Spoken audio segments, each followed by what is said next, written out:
Bom, gente, como pastor, o grande desafio, pelo menos é o que eu sinto, é fazer com que as pessoas transformem conhecimento em prática. E a minha proposta hoje é trazer para você uma visão de plenitude. Ok? Por quê? Porque na maioria das vezes eu estou vendo pessoas caminhando na extremidade. No mundo onde ser pleno parece basicamente impossível, eu queria trazer essa temática hoje, plenitude, para que você consiga fazer uma leitura mais real. Eu vou pegar aqui a mensagem do pastor Rafael, não vou nem pegar a minha mensagem. As duas últimas mensagens do pastor Rafael, aparentemente parecem se contradizer. Eu não sei se você reparou, mas na primeira mensagem, ele enaltece muitas vezes o comprometimento que nós precisamos ter com a nossa vida e a maturidade que precisamos ter, principalmente com as coisas materiais, evitando uma espiritualidade que seja uma espiritualidade infantil. Ele fez até algumas brincadeiras, certo? Na última mensagem de quarta-feira, ele enalteceu de uma forma belíssima, certo? A nossa espiritualidade. Foi um negócio extraordinário a maneira que ele conduziu a mensagem dele. Porém, algumas pessoas quando olham para isso, parece que há uma contradição. Mas na verdade uma mensagem completa a outra. E o que nós queremos é fazer com que a igreja caminhe no pleno. Pastor, o que é plenitude? Bom, a definição de plenitude é algo que seja completo, é algo que seja inteiro, ok? Não perfeito, não é isso. Para que você consiga entender isso, primeiro, você precisa entender que a mentalidade do completo inicial, ela é uma mentalidade totalmente errada. Algumas pessoas têm muita dificuldade de crescer na vida, de avançar, porque elas esperam um ambiente de segurança, onde antes de tomar ou de dar o primeiro passo, ela consiga obter todas as respostas, todas as garantias de que vai dar certo. E pessoas que esperam por esse ambiente, normalmente, elas não vão longe, porque a construção e a revelação, elas acontecem no caminho. Abraão, sai da sua terra e da sua parentela e vai para uma terra que eu te mostrarei. O que há é apenas o início de uma revelação. Mas Abraão vai aprendendo as lições de ter conduzido Ló, as lições de ter entrado no Egito, as lições de ter ouvido Sara e se deitado com a egípcia Agar. O que você descobre é que as lições da caminhada é o que vai gerar a construção de um todo. E todas elas são lições, erros que nunca mais devemos cometer, coisas que devemos praticar com mais frequência. Tudo isso. Então, eu preciso hoje, porque eu me deparei com algumas perguntas quando estava preparando essa mensagem. Quem já ouviu a frase que me parece que modelou, estagnou a mentalidade, talvez, do brasileiro em geral? Quem aqui já ouviu a frase ou já disse, não se pode ter tudo? Levanta a mãozinha quem nunca ouviu ou nunca usou. Tem um garotinho lá no final, nunca ouviu nem usou? Sério? Não se pode ter tudo? Isso aí. Mas olha só, uma frase extremamente comum. Olha, gente, se conforme porque na vida não se pode ter tudo. Eu queria dizer uma coisa para você hoje, biblicamente eu já vou te mostrar onde é que a Bíblia diz isso. Alguém sabe dizer o versículo? Ou seja, a Bíblia nunca diz que nós não podemos ter tudo. Mas nós ouvimos essa frase, então a gente se apoia para nos acomodarmos com aquilo que nós não temos. Não, gente, não dá. Porque, por exemplo, sorte no jogo, azar no amor. O que é isso? É a construção de uma mentalidade. Que se você tem alguma coisa, faça uma barganha com isso, para tolerar aquilo que você não tem. E é isso que eu quero quebrar. Hoje nós vamos mergulhar no todo. Pastor, isso não é assim, soberba? O soberbo pode ser soberbo sem ter nada. Nem precisa de tudo. Certo? Então, meu propósito é desconstruir algumas coisas. Então, me ajude aí, a turma da mídia, ok? Segunda carta do apóstolo Paulo à igreja de Coríntios, capítulo 9, verso 11. 2 Coríntios 9, 11. Para que lê para mim, por gentileza. Para que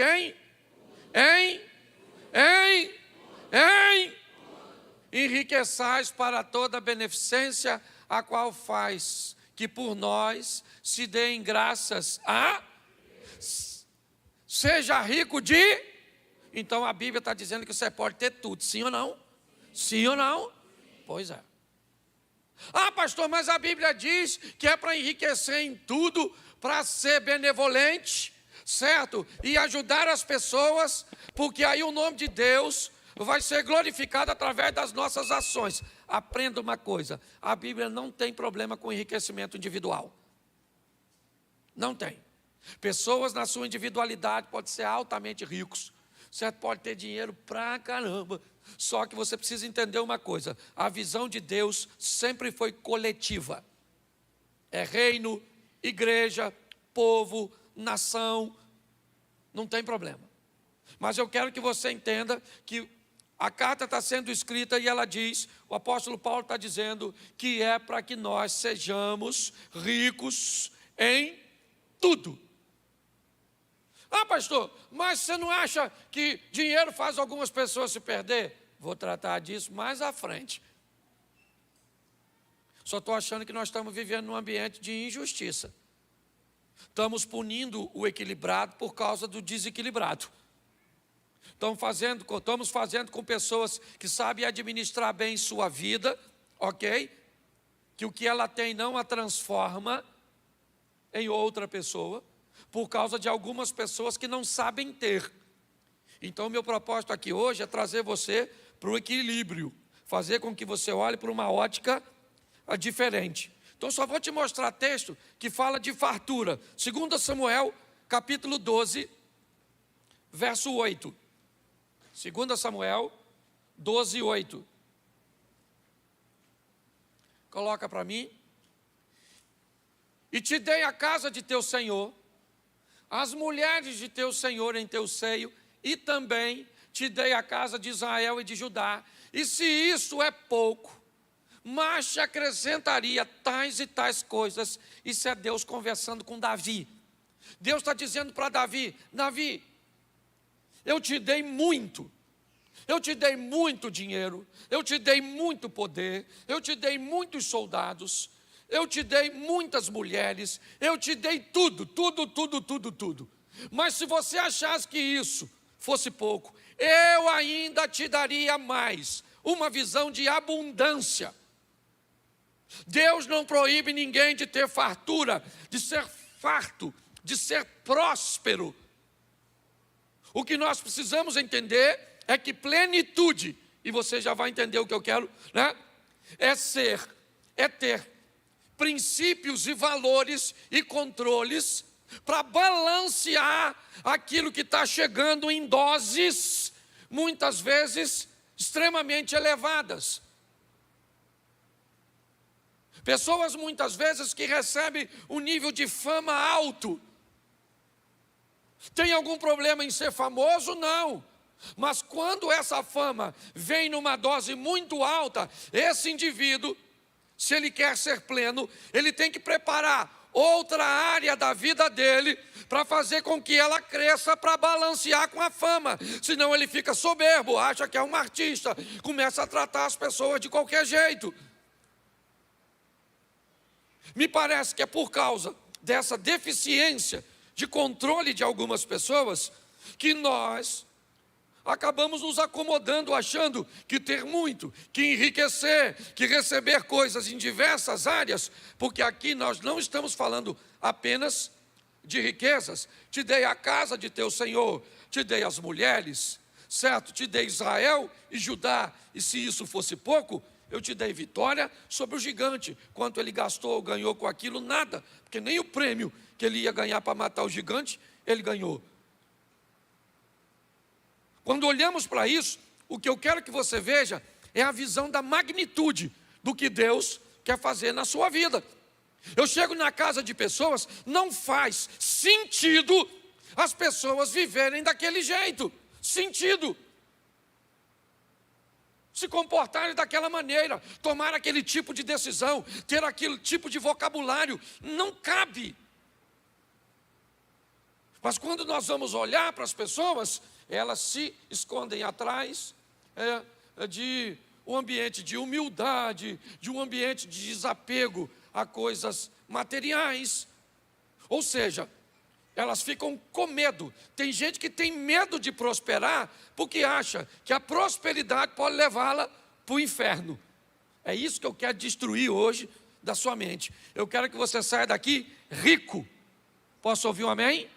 Isso, e rico em todas as áreas. Não apenas financeira, mas também financeira também. Também financeira. Lucas 6,38. Coloca para mim, Lucas 6,38. Essa aí também é legal. Lucas 6. Dai e ser-vos-á. Ser-vos-á? De que? Olha o texto, é mais ou menos assim. Deus está dizendo, seja fiel a mim e eu vou devolver para você. Sabe o que eu vou dar para você? A mesma coisa que você me deu, é isso que o texto diz? Olha como é que eu vou dar para você. Dai e ser-vos-á dado, boa medida, recalcada, sacudida e transbordante vos darão. Porque com a mesma medida com que medirdes, também vos medirão de novo. Preste atenção, porque aqui é algo que está voltando para você.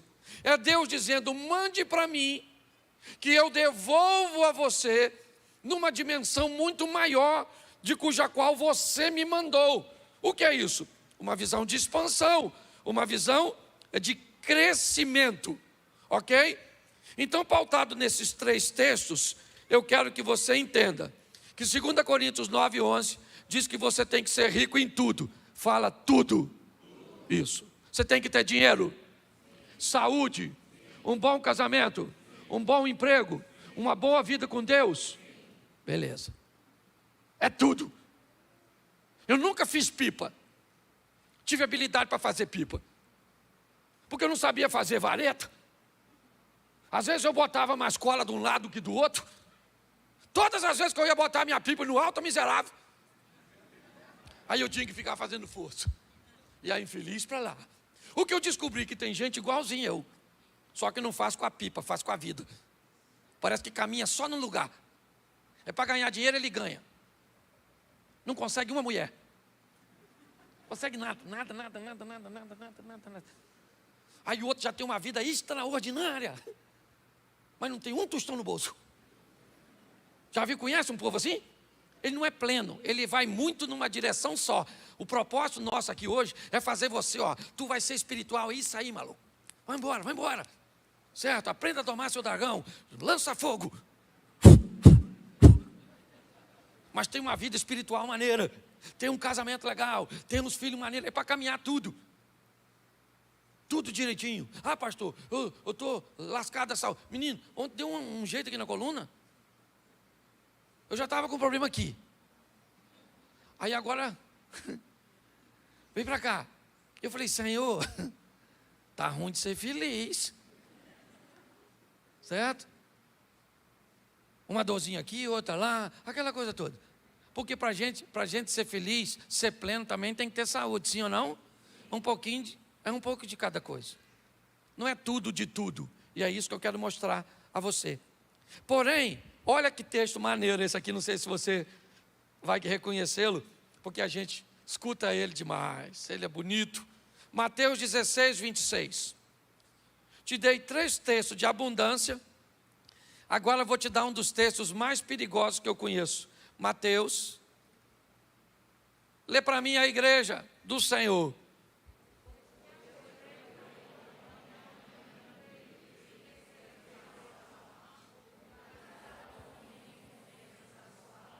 Presta atenção. Pois que aproveita o homem ganhar o mundo inteiro e perder a sua? Essa frase, normalmente, ela é dita por quem não está a fim de vencer. Primeiro que eles tiram o ponto de interrogação e bota de afirmação. O texto está dizendo assim, gente, se você ganhar o mundo, você perde a alma. É isso que essa frase está dizendo? Ela é um questionamento. Ela está fazendo só uma pergunta. E está assim de gente usando essa frase na sua vida como afirmação. O texto só está perguntando a você: o que adianta você, o homem, ganhar o mundo inteiro e perder a sua? Mas esse texto não está dizendo, pelo amor de Deus, de que para ganhar o mundo tem que vender a alma. Eu não quero ganhar dinheiro não. Mais fácil é entrar um camelo num furo de uma agulha. E por favor, pare de caçar outra agulha que não seja aquela de coser. Camelo e agulha é camelo, camelo, camelo, camelo. Camelo. E agulha é agulha, agulha, agulha. Porque tem gente que quer aumentar o tamanho da agulha. Agulha é uma passagem que tem num canto. Não é passagem droga nenhuma. Agulha é agulha, agulha. Pastor, mas então olha quanta dificuldade. Isso é Lucas 18, porque Lucas 19, Jesus entra na casa de um rico e diz: hoje veio salvação a esta casa. Então o problema não é o dinheiro, é o coração de quem vai ter. Pastor, eu não sei ter dinheiro que eu vou me perder. Então não tenha, pobre. Anota meu Pix. Porque eu sei ter dinheiro. Quem sabe ter dinheiro aqui e ter vida com Deus? Eu não quero ter nada de bom porque eu me perco. Lasque-se você então. Mas não pega o equilibrado que sabe ter e andar na presença do Senhor e diz que ele não pode ter nada. Porque quem não pode ter, fica querendo privar a gente de ter. Esse dia, um infeliz, só falando assim, o culto também virou desabafo. Eu gravo uma live, apareço com um relógio, o cara posta assim: precisava de aparecer com um relógio que vale um apartamento? Menino, o senhor estava presente quando eu comprei. O senhor sabe que eu não vou mentir. O relógio custou R$79 em Manaus.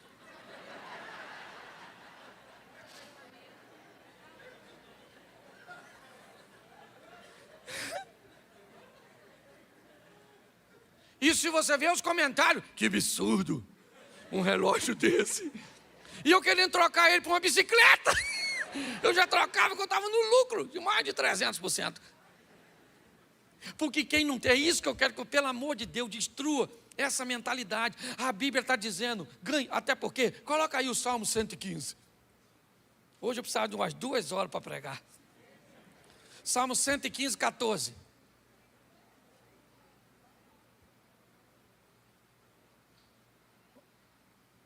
É porque o Salmo 115 é muito longo.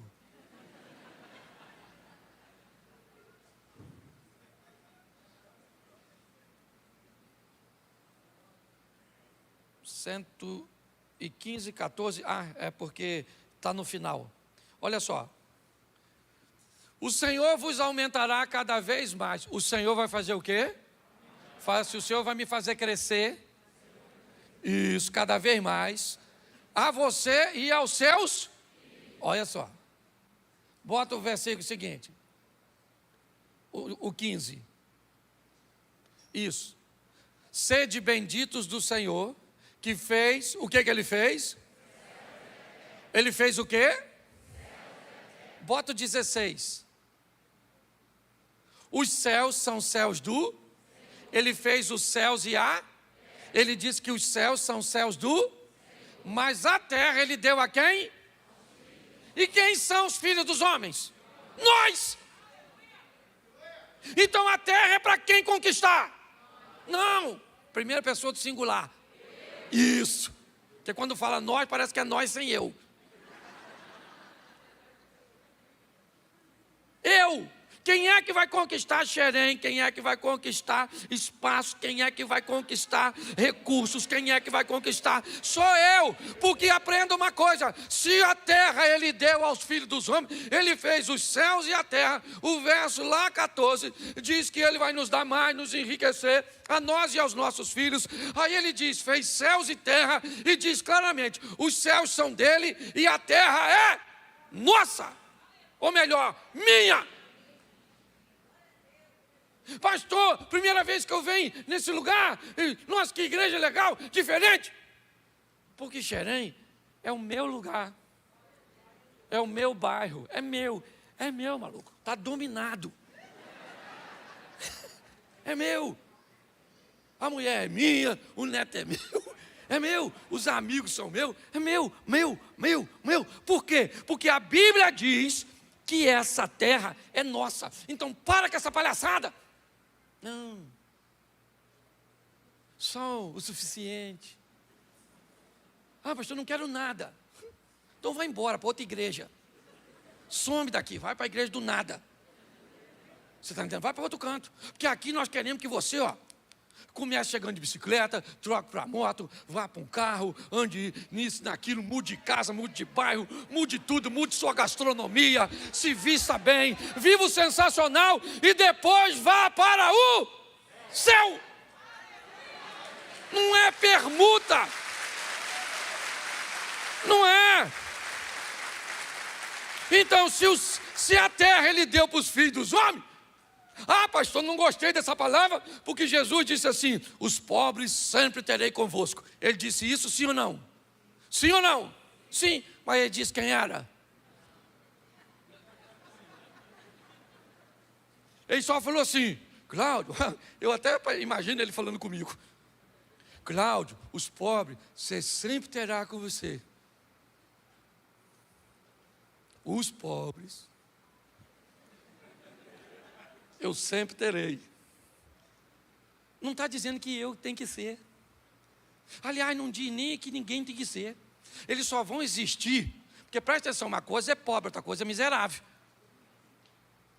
Não confunda pobreza com miséria. Certo? Tem gente que não tem expectativa nenhuma e quer viver aquela vidinha. Então, deixa eles viver. E você quer viver uns troços diferentes, quer morar num lugar diferente, quer falar uma língua diferente que ninguém na sua família nunca falou. Mas você quer falar inglês. Aí seus primos olham e dizem, para conversar com a gente, não, jumento, eu vou sair daqui.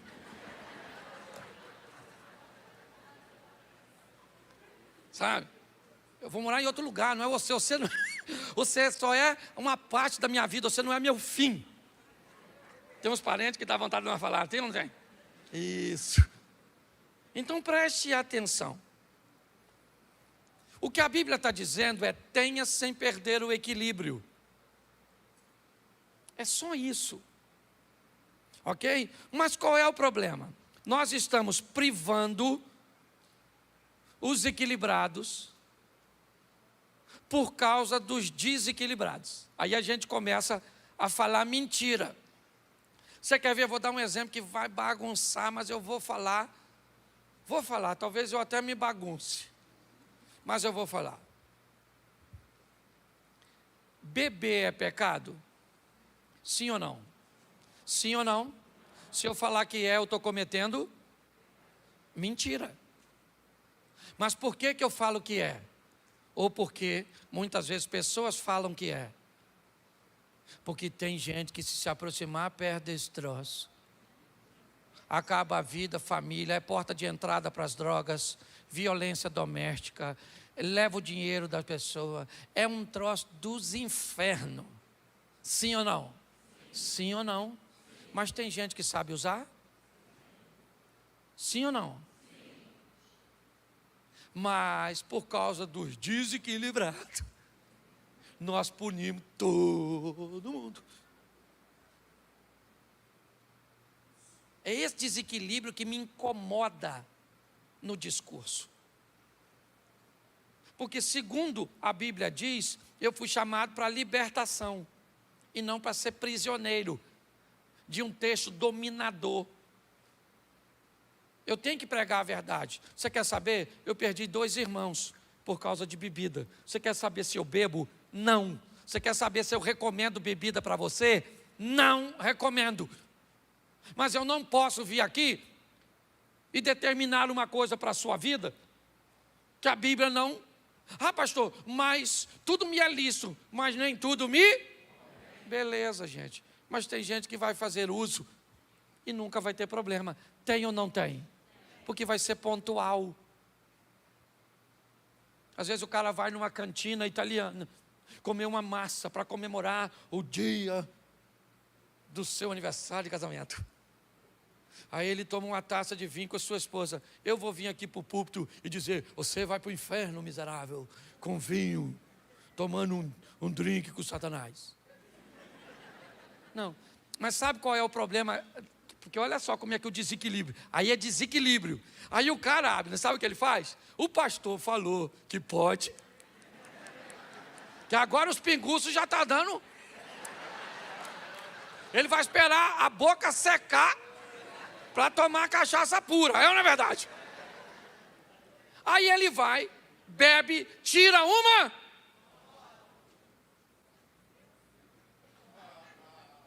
E posta. Aí, quem viu? O desequilibrado. Caraca, maluco. O cara tá chapando. Aí o escândalo entra através de você e você vai se lascar. Agora, eu não estou aqui para contar mentira para vocês. Eu estou aqui para criar uma igreja madura, séria, habilitada para lidar com todas as coisas. Você vai em outro lugar e alguém pede para você mostrar na Bíblia dele onde beber é pecado, onde proibido você não mostra, você fica com cara de Zé Ruela. E quem te ensinou? O Zé Ruela, chefe. Estou fazendo apologia à bebida, não. Quer saber? Não beba, não beba. Não beba, não beba! Mas eu não posso contar história. Então você precisa entender uma coisa. Para você viver a plenitude, você precisa ter a sua mente livre. Livre! Livre. Livre para conversar com sua esposa, você que é casado, sobre suas preferências sexuais, você e ela. Chama a maluca e diga: e aí, querido? Que tipo de modalidade você joga? Isso. Converse com sua esposa. Maturidade. Entendeu? As pessoas se libertam quando sua mente são livres. Então, primeiro, deixa eu te dar 4 coisinhas aqui que eu acho que vale a pena. Primeiro, deixa eu ver aqui para eu não passar. Primeiro, equilíbrio não é a mesma coisa que politicamente correto. Tem alguns extremistas que, se você diz, Adriana, que é para ser equilibrado, ele diz: eu não sou, porque eu não sou politicamente correto. Não, deixa eu te explicar. Politicamente correto, certo, é aquela pessoa que quebra princípio para favorecer a imagem em determinados ambientes. Então ela está num ambiente e ela acha que, se ela der um parecer negativo àquele ambiente, ela vai ser discriminada, certo? Ela vai perder prestígio. Então, mesmo que ela não concorde, e, por exemplo, eu fui no evento do Raul Gil, aquela roda de fogo. Então, eu estava num ambiente que não era o meu, sendo entrevistado por 3 mulheres mais o Raul Gil. E eles me perguntaram o que eu achava sobre a homossexualidade. E eu fui categórico, ok? No que eu penso e nos meus valores. Educado, obviamente, equilibrado. Por quê?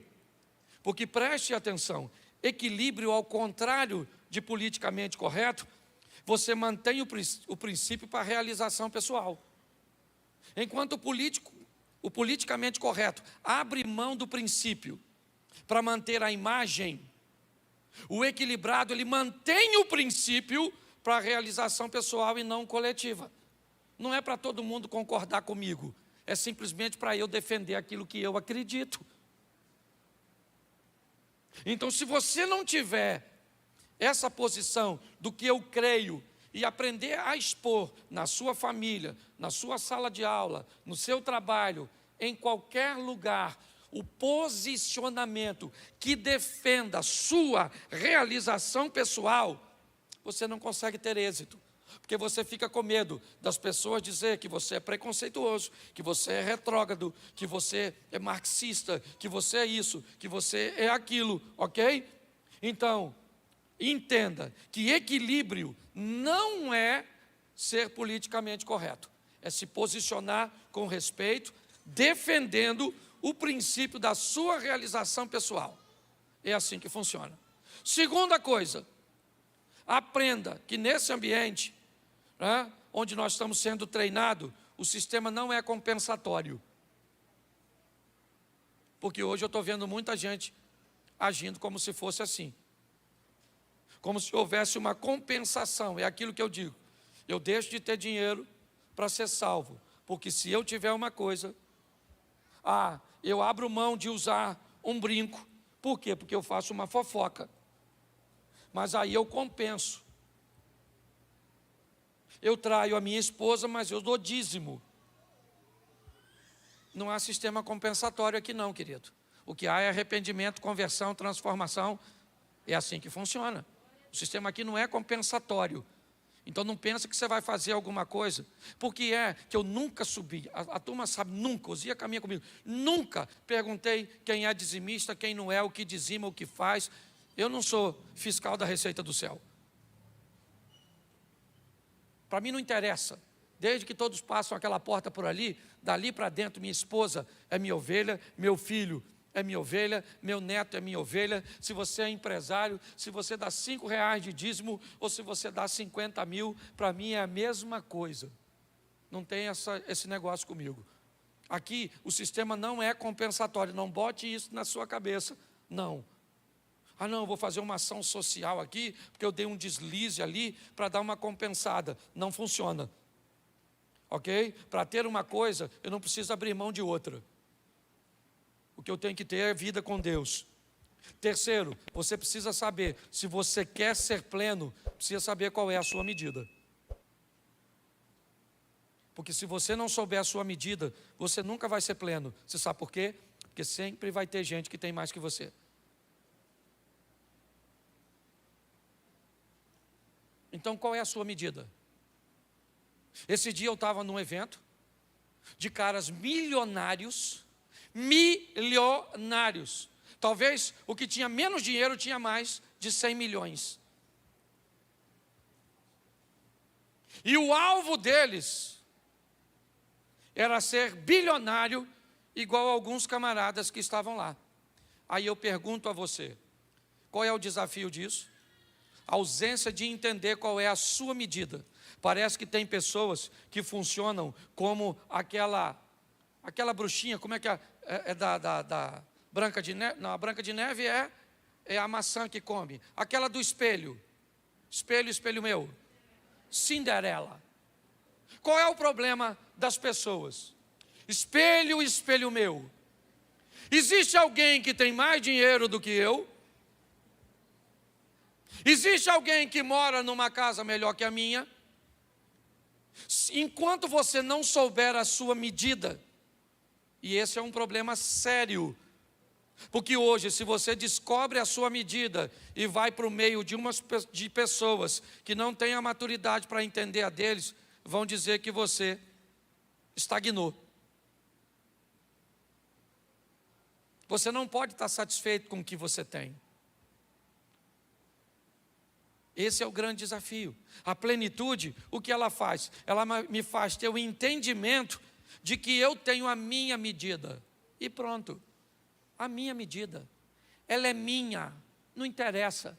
Vou contar um exemplo para vocês. Ontem eu estava fazendo um serviço, um amigo me emprestou uma máquina, e eu estava fazendo um serviço limpando um lago. E aí o rapaz da máquina me disse, eu todo sujo dentro do lago, cheio de barro. Ele me diz assim, pastor, o óleo diesel da máquina está acabando. Eu falei, meu Deus, mas você me avisa agora, os meninos tudo dentro do lago, e eu todo sujo, do lado de fora, de bermuda, de chapéu, de palha, de imundo. O único carro que tinha para ir é uma picapezinha que eu tenho, uma Fiatzinha, mas pensa, não fecha o vidro, não... Pensa numa Fiat toda bagunçada, que eles usam para trabalhar lá. E quem é que vai comprar o óleo disso? O Cláudio. Vai eu, de chinelo, todo rasgado, sujo, naquela picape, sem o cano de descarga, não funciona. E vai eu. Parei no posto de gasolina, virei atração. Ah, mas não era. Aí eu parei, aí a moça falou assim, o senhor tirou uma foto comigo? Eu falei, vamos registrar a vergonha. Vamos embora, vem e tira a foto comigo. E eu nitidamente, eu vi pessoas desdenhando de um cara que estava todo sujo, num carro velho, porque tinha uma máquina abrindo um buraco. E aí me desculpe, porque eu preciso dizer, e você sabe que eu não sou soberbo, porque tinha uma máquina terminando de limpar um buraco para eu andar de jet ski. Sabe por quê? Porque não interessa o que as pessoas pensam a seu respeito. Você tem que saber quem você é. Porque se você quiser a aprovação de todo mundo, você vai se perder nessa vida. Não é assim, descubra a sua medida, ela é sua. Enquanto você não descobrir a sua, você vai ser um ser insaciável, o tempo inteiro pedindo a Deus coisas que você nem precisa. Você quer ser pleno? Descubra qual é a sua medida e viva a sua medida, senão nunca haverá plenitude para você. Aprenda isso.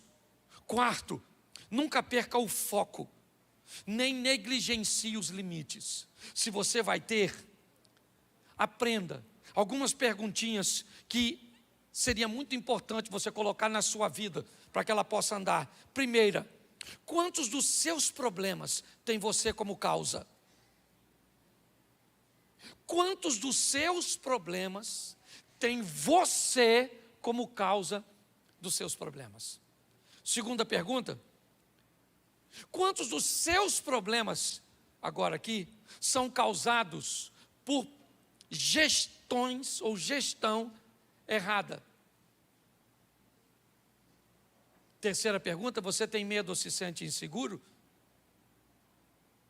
Talvez você tenha medo de você mesmo, de tantas decisões incorretas que você tomou. Porque na maioria das vezes, os problemas que você tem são você, ou é você que causou.